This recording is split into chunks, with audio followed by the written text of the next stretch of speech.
Good morning. We're coming to you live this week from the village of Skokie. Enjoyed having our kickoff last week in the village of Elmhurst, and we'd like to start the day, or start at least the keynote presentation off with a welcome from the village of Skokie.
Welcome to the village of Skokie.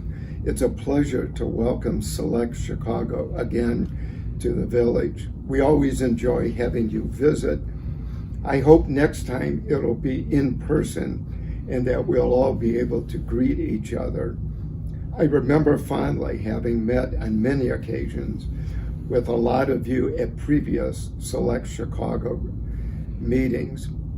It's a pleasure, though, particularly to have you visit the Illinois Science and Technology Park. We're very proud of the scientific and hospital-related effort that is being made at the many companies in the park. These companies come from all over the world, and they contribute mightily to our science, to our hospitals, and to our entire medical profession. But it also has an economic development aspect to it, which I think is what will particularly intrigue you. Because of the park, we now have a downtown CTA station, significant development along Oakton and Lincoln Avenues, which are major thoroughfares in the village. Among these continue to be new developments like Sketchbook Brewery, PS Greetings, all of which have brought new vibrancy to the downtown Skokie area. I hope while you're here you'll get a chance to walk around and see some of this kind of development. A special development has come about. We have an adult gaming room which has helped transform the entire Skokie Boulevard area. It's just right across from the CTA station. But more than anything, I hope that you'll return to the village of Skokie. The pandemic, when it comes to an end, is certain to bring about a surge in development. And SelectChicago, I know, is going to be at the forefront of this development. I hope all of you are well, that you continue to be well, and that we will all see each other very soon. Thank you again for coming to Skokie. I'm Leslie Murphy. I'm the Economic Development Specialist for the Village of Skokie, and I've been with the village for a little over 10 years now, so I have spent a considerable amount of time meeting professionals in the industry of promoting and creating an environment for investment, which is a very, very important mantra for not only our community, but I'm sure many other communities in the Chicagoland area. I'm pleased today for the Why Select Chicago for BioPharma to have two experienced, distinguished, and completely relatable professionals in the field. I'm going to start with Scott Brandwein, who Scott and I have known each other for a long time. I've been fortunate enough to work with him on many different matters pertaining to Skokie. He is currently the managing director at JLL. He brings nearly 40 years of commercial real estate experience and has represented both tenants and owners and worked on more than $6 billion in projects across the United States, as well as primarily in the Midwest, dealing with leasing, sales, capital markets, and consulting. Scott was also most recently, an executive vice president with CBRE, where he worked for 15 years, correct? He holds a bachelor's of business administration degree from the University of Illinois at Urbana-Champaign. And he and his partners recently were retained to be the exclusive leasing agent for the ISTP, the Illinois Science and Technology Park here, which is where we're broadcasting from here in Skokie. So welcome, Scott. Well, thank you. Happy to be here. SelectChicago is a great organization, and this is a really important topic today, particularly in the COVID environment.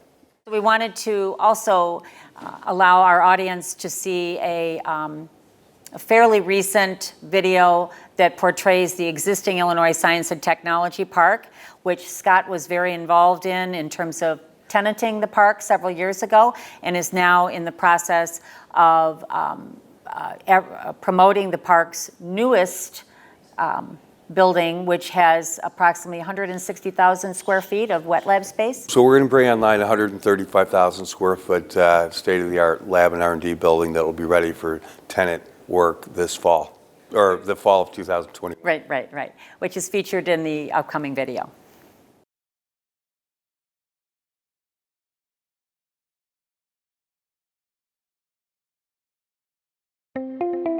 Illinois Science and Technology Park is located in Skokie, Illinois, situated on an approximately 24-acre corporate campus with over 500,000 square feet of fully developed office, laboratory, and amenity space. The park represents one of the Chicago area's premier life science and technology campuses. The 3 existing stabilized lab and office buildings are currently leased to a roster of leading domestic and multinational life science, energy, and nanotech companies. Situated directly on Chicago's CTA New Light Rail Station, the park's location provides tenants with multiple routes to downtown, as well as convenient service to and from Chicago's O Hare International and Midway airports, and is a short 10-minute drive to Northwestern University and its world-renowned science, medical, and business programs. The park offers best-in-class lab facilities and office space, together with the potential for ground-up build-to-suit development at the site. It includes the largest assembly of for-lease wet lab space in the state of Illinois. Illinois Science and Technology Park is a high-profile, research-oriented campus, complete with a central quad and flexible buildings designed to accommodate demand from life science and technology users at various stages of the corporate life cycle, from startup to Fortune 500. 4901 Searle is a 224,000 square foot office building and former headquarters for G.D. Searle. The building was fully renovated in 2007 and leased to AA credit-rated North Shore University Health System through 2029. 8045 Lamont is a 159,000 square foot state-of-the-art 4-story lab facility that was considered for Lab Building of the Year by R&D Magazine in 2001. The LEED Gold building is 100% leased to a select group of international life science and technology companies, including Astellas Pharmaceuticals, Fresenius Kabi, Lonza-Tech, and Northwestern University. 8025 Lamont is a partially renovated 4-story lab totaling 127,000 square feet that is the U.S. home to Germany's Vetter Pharmaceuticals, in addition to a number of younger growth companies developing technologies originally created at nearby Northwestern University. Illinois Science and Technology Park. The business of science grows here.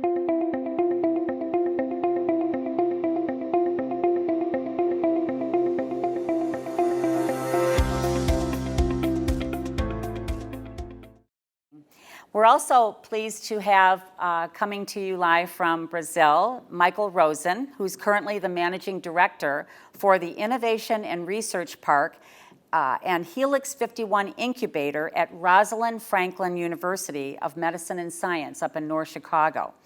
For the last 6 years, he's been the managing director of Rosen Bioscience Strategies, a consultancy aimed at advising research and universities on the development and building of science parks and the surrounding requisite system, including startups. He's also a member of the Industry Advisory Board at Northwestern University's McCormick School of Engineering, Master of Biotechnology program. He is a proud alum of Beloit College, Miami of Ohio, and Sophia University in Tokyo. Welcome, Michael. Boa tarde de Brasil. Good to see you all and be with you all live from Sao Paulo. We're going to show a quick video of the project that Michael has been working on for the last several years up in North Chicago.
So it's always a pleasure to host in a locale like the one we just witnessed, as well as the Illinois Science and Technology Park that we're here in today, that is so very important to the community in which it operates.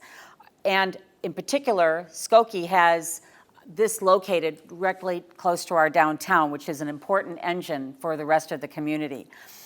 This particular technology park has been in existence since 2005, which was the last time that there was a private company operating out of it as an entire park. It was the former G.D. Searle headquarters through 1985, and when G.D. Searle merged with Monsanto, I believe, and then they went through a series of changes and what have you, exactly. So when Pfizer Pharmaceuticals planned to leave in 2005, correct, they approached the village, and the village had was asked what kind of development they wanted to see here, and the village said, jobs, actually this was the mayor talking, jobs, jobs, jobs, and some open space.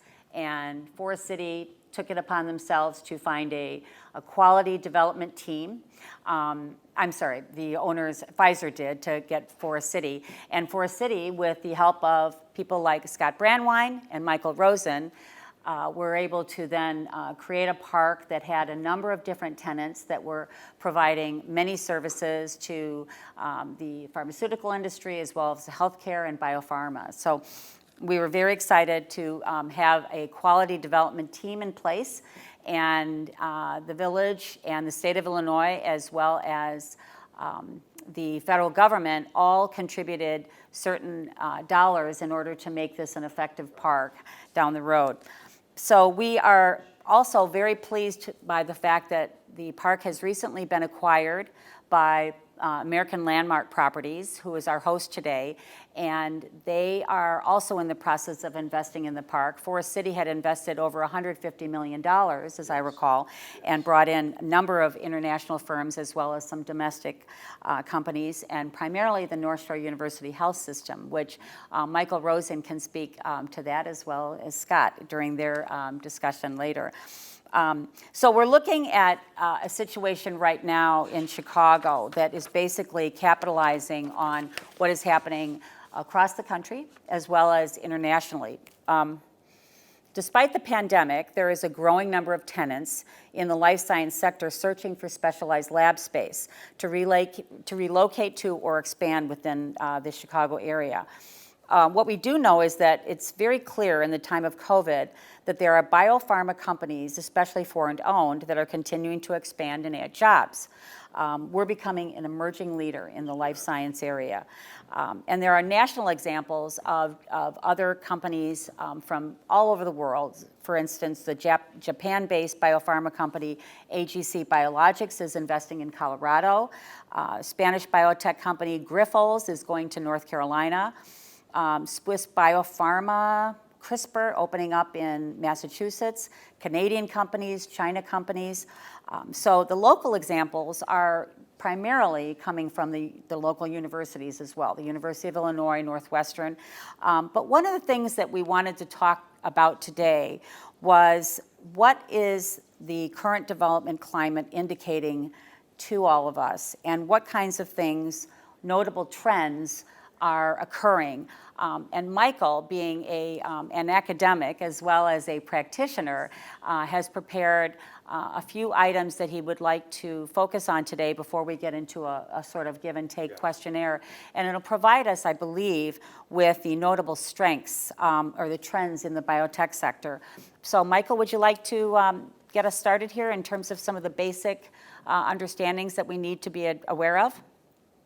So I see that the first slide is loaded up, and I will, this is a short presentation, I think, to give you a quick overview of the biopharma industry in Chicagoland. So next slide, please. Great. So, first and foremost, one has to think about why Chicago in general versus any other city in the United States.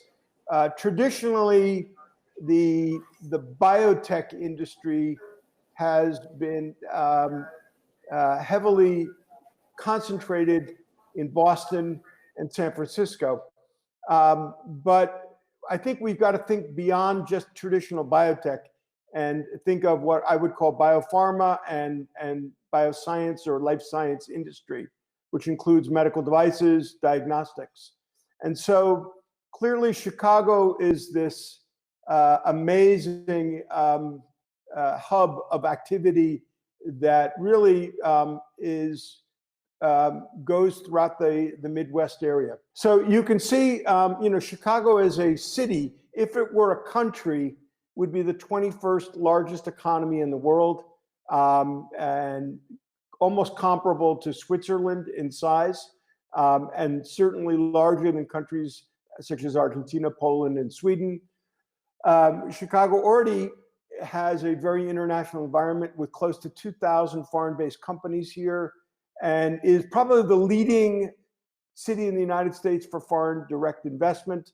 And the last 7 years has been rated the #1 city for foreign direct investment, with over $100 billion invested, with a strong base of international consulates, international trade associations, international chambers of commerce. And we've got this incredible linkage with 29 sister cities around the globe. Next slide, please.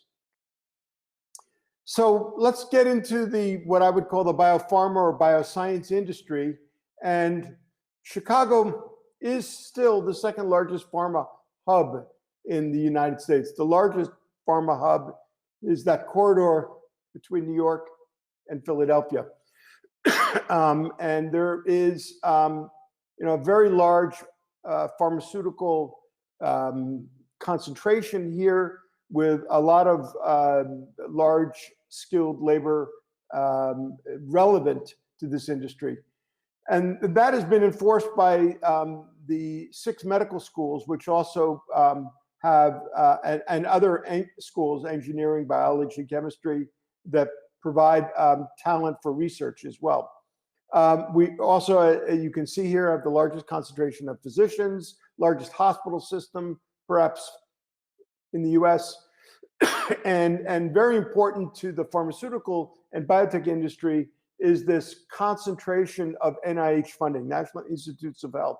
And we are the 8th largest concentration of that in the United States. We have 2 federal labs, both Argonne and Fermi, and we have here the largest headquarters of the largest pharmacy chain in the world, Walgreens, as well as the largest US hospital distributor, Medline. And you can see just some of the logos of the many both domestic as well as international companies here. Next slide, please. This is a difficult slide to read, but it's just to give you a feeling of all these companies and where they're located. Obviously, you can see our 2 airports here with little plane symbol. You'll see the universities identified, the 6 medical schools I mentioned before. Rosalind Franklin is the one that's the closest to the north. University of Chicago is the furthest to the south. And kind of in the middle zone is Northwestern Medical School, University of Illinois Medical School, Rush Medical School, and then not too far away would be Loyola Medical School. And you can see this concentration of companies. Next slide, please. Now, a big issue, I think, for companies coming into the US is, and looking where they're going to land, is cost of doing business. And this is an interesting chart because you can see on the left-hand x-axis, the vertical axis there, you can see this cost of doing business as an index where the average is 100 in the United States. And you can see Chicago is just a little bit above the average in the United States, but compare that to other cities in the United States, such as San Francisco, San Diego, San Francisco, New York, where you can see much higher cost of doing business. And you can see the average rent in those places. Next slide, please. Critical for any international company coming into Chicago is being able to have a direct flight. And Chicago through O Hare has got more than 2,900 daily flights.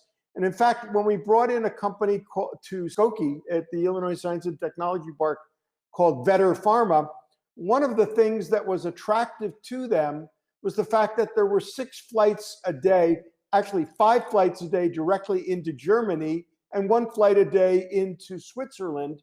And as they were located in southern Germany, they were very close to the Zurich airport. So that gave them basically 6 different alternative flights every day coming into Chicago, or from Chicago back to Germany. And I think that's something that makes Chicago particularly attractive versus other locations in the United States. Certainly, you don't have nearly that in Boston or in San Francisco. Next slide. And the other aspect is this great connectivity within the United States. I think one of the things that Vetter liked, I remember as a German company, is that they could be in New York, they could be in meetings in the East Coast and back home in Chicago in the same day, even California. If you take a 6 a.m. flight out to San Diego or San Francisco or Los Angeles, gets you in time to when business opens there, and then you have options at the end of the day, even the red eye at night. So in one business day, you could get out to each coast and back with this incredible network from Chicago. Next slide. And I think that's it. That was just to give you kind of the key issues that international companies look at. They look at accessibility, certainly. They look at talent pool, the right talent pool for the industry, and they look for science, this concentration of science as measured by NIH. So hopefully that gives you, three of the key parameters that are critical for international companies coming in. Another one might be intellectual property and the combined patents coming in from the 6 medical schools is an amazing array of intellectual property. Another aspect is startups. There are probably at least 50 life science startups coming out of the 6 medical schools. And if you add the digital healthcare component, probably at least another 50 or more. So we have in the region at least 100 startups in the healthcare space every year. I turn it back to you, Leslie. That was wonderful. Thank you, Michael. We have a number of takeaways that we're hoping that you gain from today's session. And Michael has had a breadth of understanding of what kind of companies are interested in coming to the United States, and more specifically here in Chicago. Scott, I'd like to kind of turn to you a little bit, because Scott is actually on the ground right now working with various companies that are either domestic or coming from overseas. And what are the things that most communities probably need to be getting ready for in order to prepare and to be expeditious when the businesses are coming and looking for spots here and around town?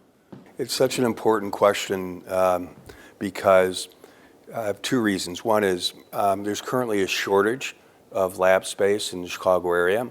That includes the city of Chicago and the whole metro area, including all of the suburbs. And so communities need to understand that, and understand that even big pharma, these are multi-billion-dollar global companies, to startups, so you couldn't have a bigger range in terms of profile of a company that needs space. Even big pharma often doesn't plan far enough ahead, and they need space now. And that's really come into focus in the COVID environment, where there's a lot of incremental research and also manufacturing of vaccines in this case are going to be needed, and no one had time to plan for it.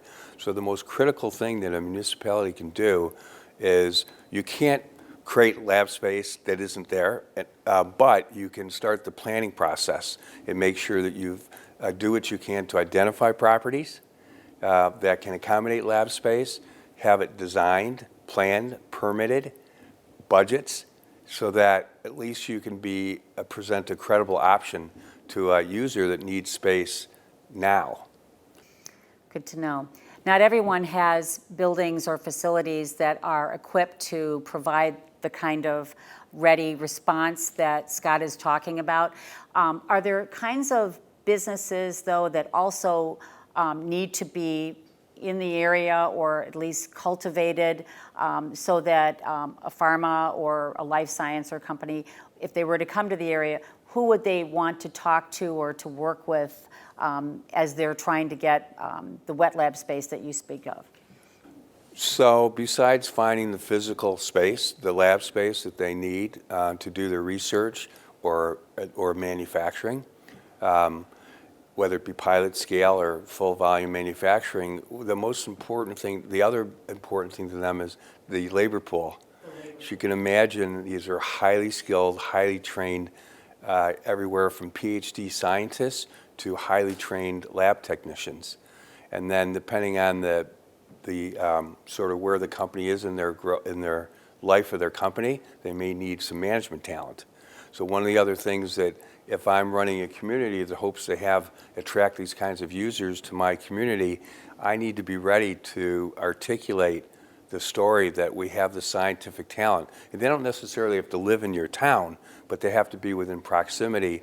And so that also ties into the universities. Michael mentioned how many research institutions we have, whether they be schools of learning, general education, or medical schools, and the 2 federal labs, is that it's part of inventorying the assets that you have, because those scientists are being trained at those institutions.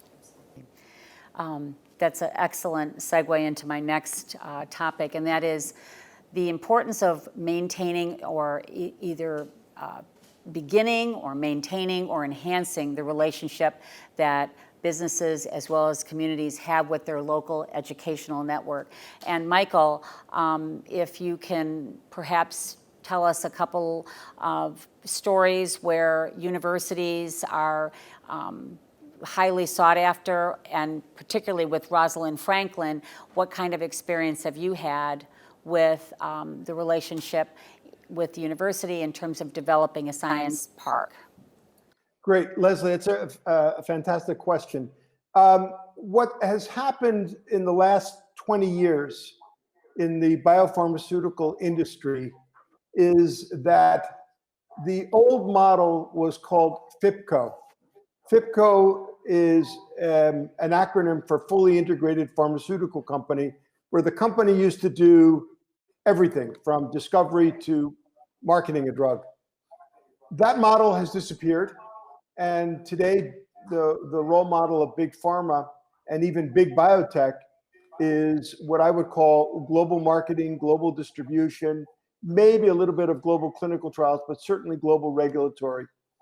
And where is the innovation for new drugs, new diagnostics, new devices coming from? Universities. So universities have become the intellectual magnet, and you see this co-location process happening where big pharma companies have literally moved their R&D to be next to universities. So one example, Pfizer, a company that I spent 10 years with, downsized its R&D efforts and its R&D campus in Groton, Connecticut, and leased 100,000 square feet at MIT and put 300 scientists there. They also leased 50,000 square feet at University of California, San Francisco, and put 100 scientists there. And that's why you see in Cambridge today this grand array of companies that have set up around Harvard, MIT, Boston University, and in California around Stanford and also University of California, San Francisco. Now that phenomenon is also happening in the United States, in the Midwest. And the opportunity, though, is that many universities do not know how to talk to industry or to market themselves to industry. So it's critical to be able to understand where are the strengths of the university that industry should be made aware of. So when we looked at Rosalind Franklin, which is the smallest of the 6 medical schools in Chicago, we had to figure, okay, how is Rosalind Franklin going to compete against Northwestern? Or how is Rosalind Franklin going to compete against University of Chicago? And what we found was that 50% of the 120 plus researchers were doing brain-related research in brain diseases. So the university reorganized its entire research and it created a brain science institute with 3 centers in it. And that has become a major focus of the university's marketing efforts to industry. Another area that we found of expertise was in the area of genetic diseases, which we're also marketing. Now in Skokie, it was interesting. There was no university right next door. The closest university was Northwestern University and its Evanston campus, 4+ miles away.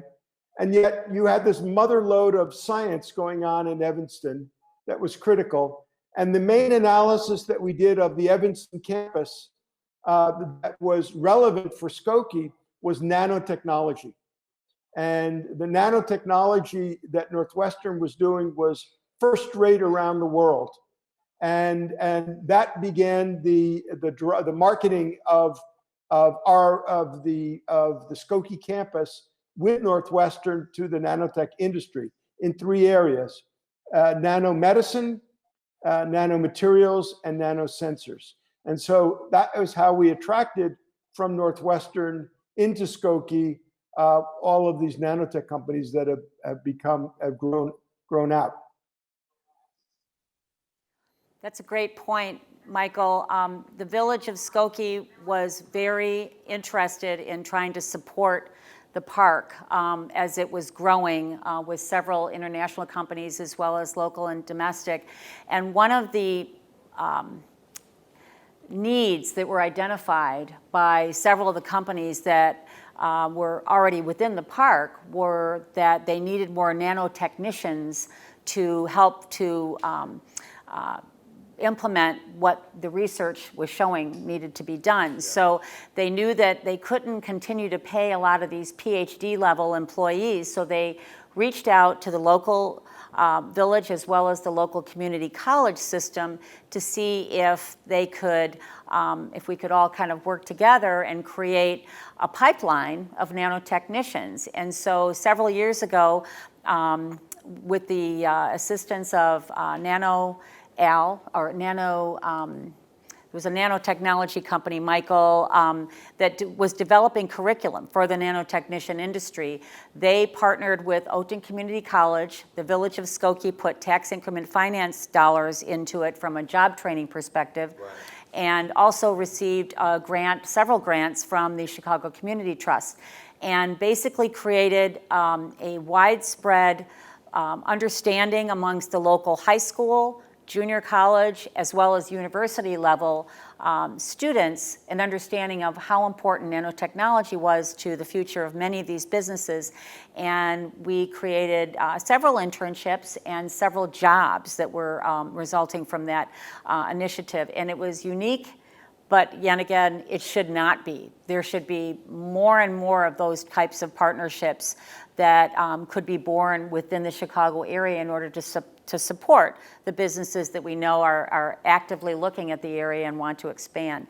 One of the things I also wanted to talk to both of you about, and I think I'll go back to Scott here, is how important are corporate partners in supporting the efforts that technology parks are making. I know we talked a little bit about the university component, but the Baxters and the Abbvies and what have you, how do communities as well as investors become familiar with what the corporate companies that are doing the research need, in order to expand here? So it's very important because it's really, we know that similar to the software and technology industries, similarly in life sciences and really any R&D and science industry, the companies want to cluster. And there's advantages to that because they all have to protect their intellectual property, so don't be confused about that. But and their security systems protect them and their legal teams, but they physically want to be next to each other because what they often find, just like Michael described appropriately how important it is to have collaboration with the research institutions, well, the operating biotech and big pharma companies, they want to collaborate between themselves because as you read more and more, again, going back to COVID, there's a lot of collaboration right now. You hear about big pharma that are creating joint ventures with other companies of size to find the vaccine faster and get it to market. And so I think in summary, they want to cluster together, and they don't view that they view that as an advantage, not a competitive issue. Interesting. What about, Michael, could you touch on the access to capital that's important for a lot of these, especially those companies that are entering into new territories, for instance, with the COVID response? There obviously are advantages to being in the Chicago area from a venture capital standpoint as well. Michael, can you touch on that? Great point. So let's divide the world of capital into two areas, dilutive and non-dilutive. So what does non-dilutive mean? Non-dilutive means government funding, government grants, traditionally fall into two areas, SBIR or Small Business Innovation Research grants that run anywhere from $300,000 up to more than $2 million per grant, SBIR, and then STTR, which are two different types of government grants. You also have many disease-based foundations, and the disease foundations also provide early stage funding to companies in particular areas. The Alzheimer's Association, the Michael J. Fox Foundation for diseases like Parkinson's, multiple myeloma for cancer, et cetera, et cetera, et cetera. So these are all non-dilutive funding. So non-dilutive means companies can avail themselves of this funding without diluting their stock or their stock. Now, let's get into the dilutive part, which starts with angel investors, and it also moves into the field of venture capital as well as private equity.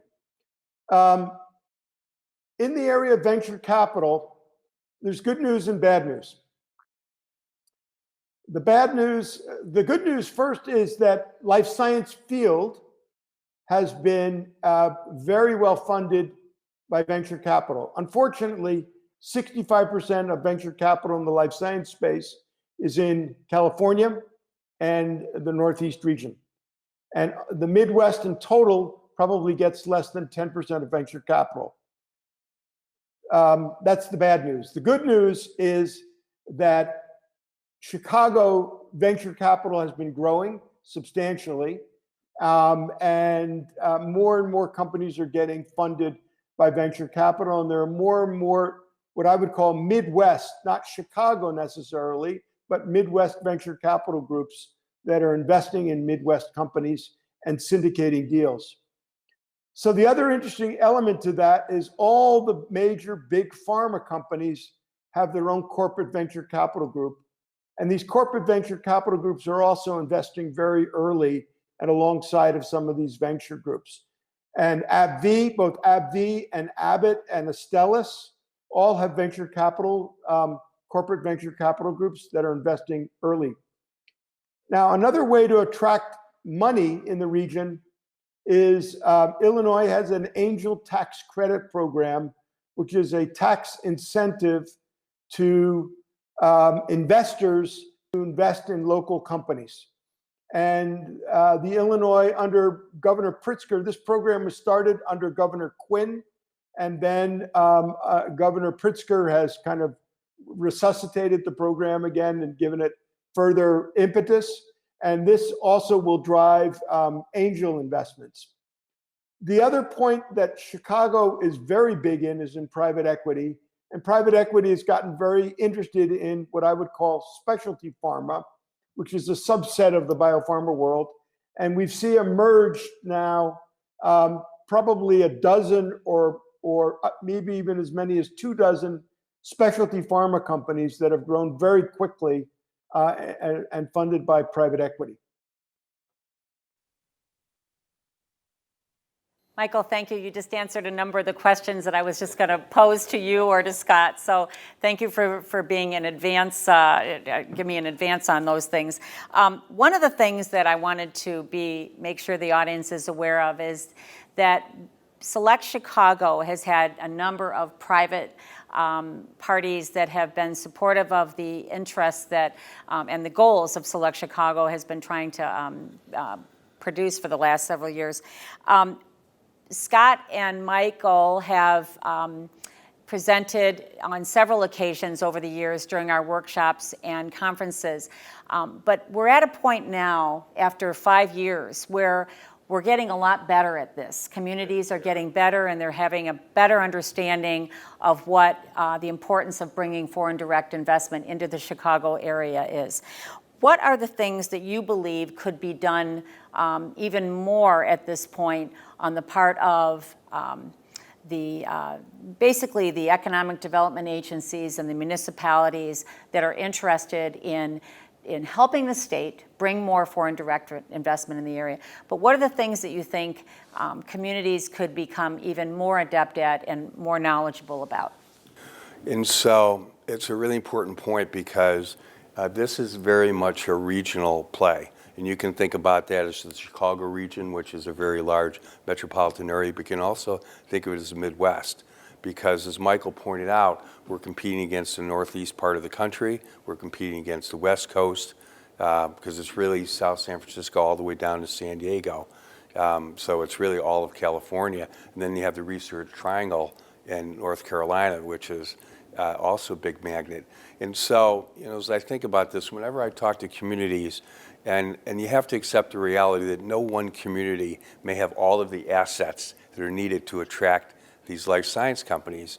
And so that's why this isn't meant to be a commercial for you guys, but it's real. That's why SelectChicago is a really critical platform, because together we have to inventory all of the assets. Because as I said a minute ago, I don't mean to repeat myself, Evanston has Northwestern, but they have no third-party lab space. And that's just an example, right? So we need a platform like, everybody needs to cooperate, let's say, and presumably that's SelectChicago, to send a message all around the world and to the coast that, think of this simple, we have to, after all these years of all of us trying to advocate, we really we could do a better job of articulating what the assets are here. And Michael spoke to him. Nobody speaks better to that subject than Michael. But we need to have a consistent message about all of the assets that we have here, and look at it, because if Evanston grows, then the community next door grows, because the economic development multiplier on this type of use is extraordinary, and it doesn't just stay within the community where the actual physical lab space is. Yes. Excellent response, exactly what we want to hear. The cost of doing business, the labor pool, the facilities, and we are so grateful for practitioners like Scott and Michael who help us articulate what those investment opportunities are. And Michael, did you want to add anything to that comment that would be helpful to our audience today? I think a critical element is the need for profiling in each, not just in Chicago in general, but in each community, some of the cultural ties to other parts of the world. And figuring out which countries are going to be amenable to a certain degree to Chicago's weather. So interesting things that one has to look at. So for instance, Germans and Scandinavians, for instance, feel right at home in Chicago's weather. They don't have any problems with the cold winters of Chicago at all.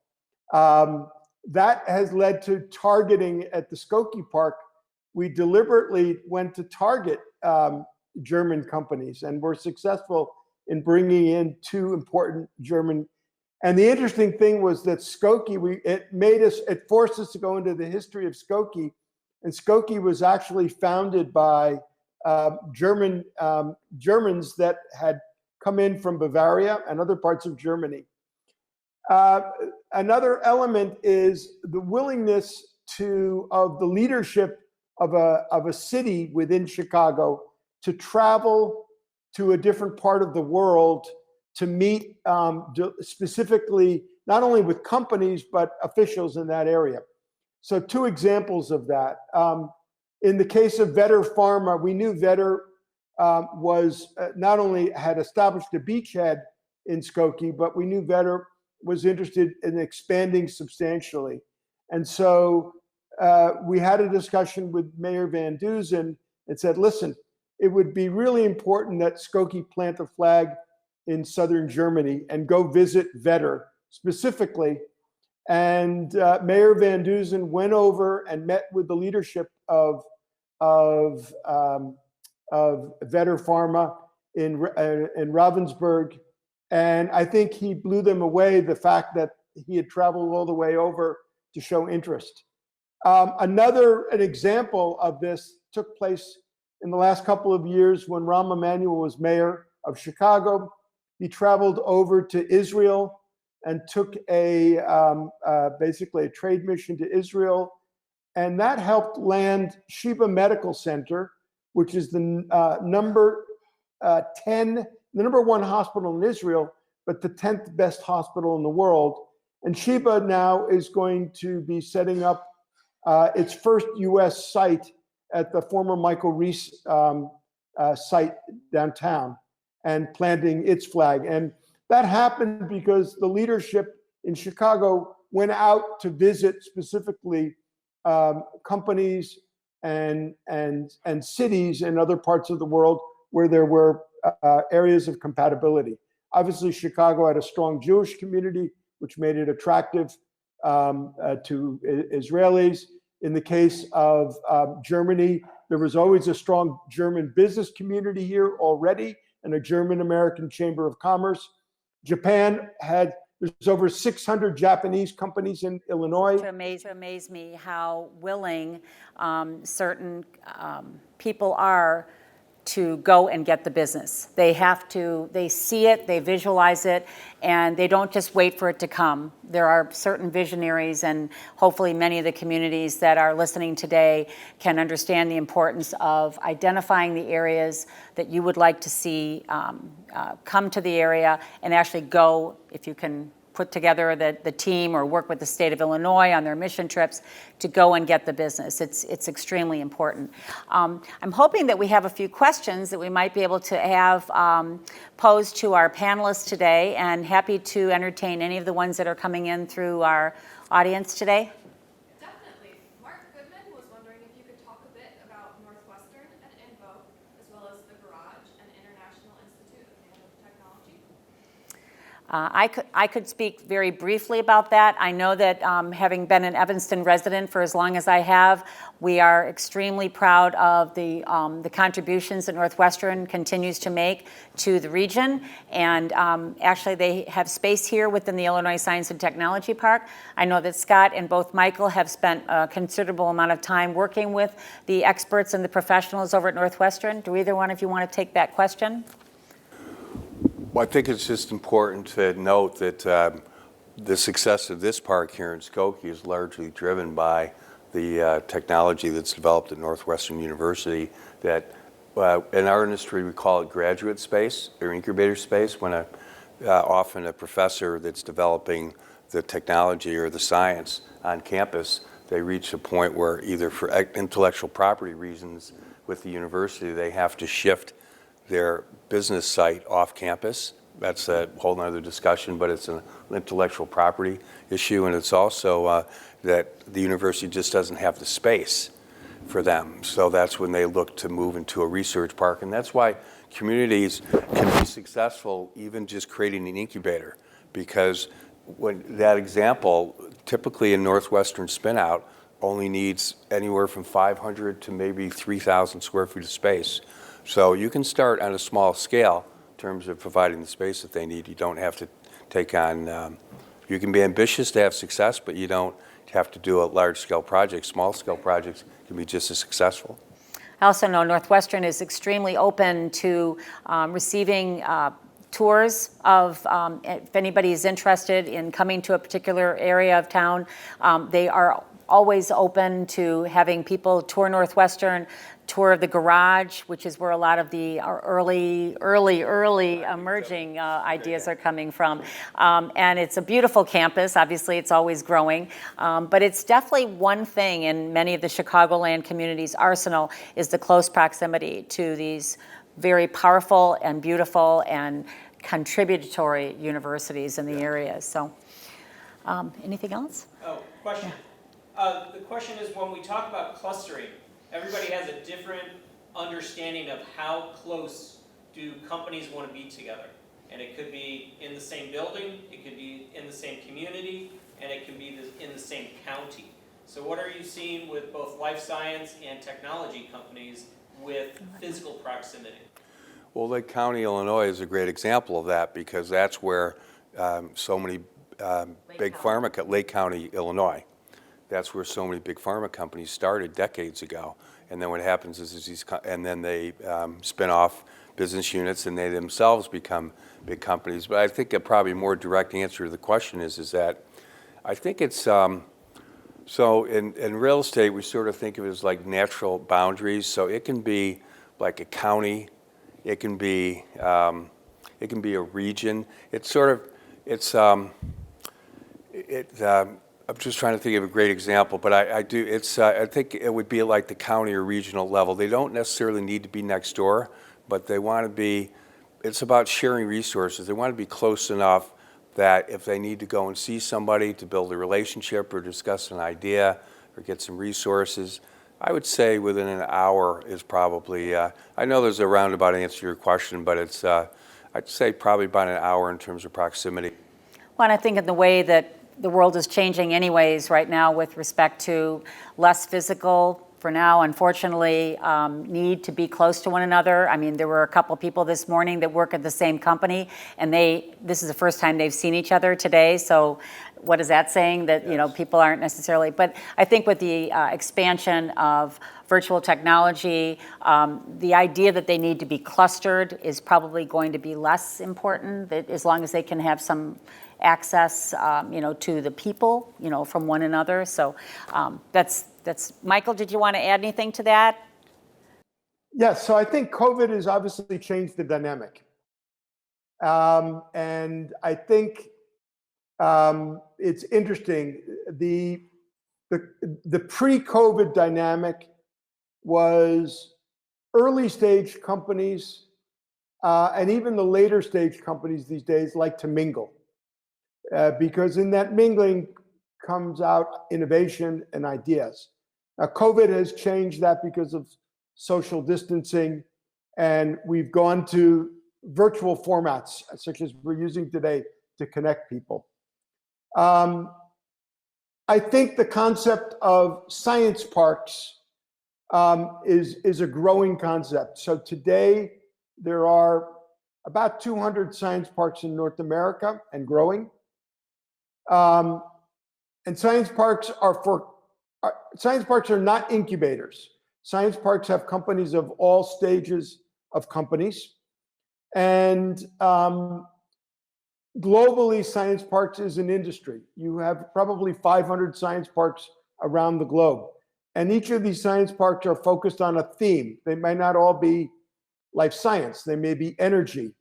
They may be agriculture. They may be other themes.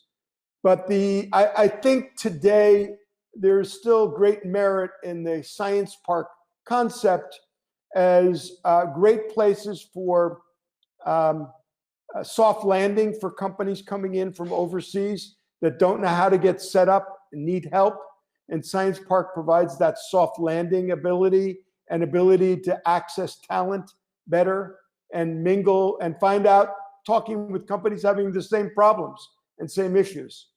So I would say proximity, if you listen to Michael Porter when he talks about competitive advantage and comparative advantage, and he talks about the concept of a cluster, proximity does make an appointment. Now, how COVID will continue to change that, we'll have to see after a vaccine has been launched.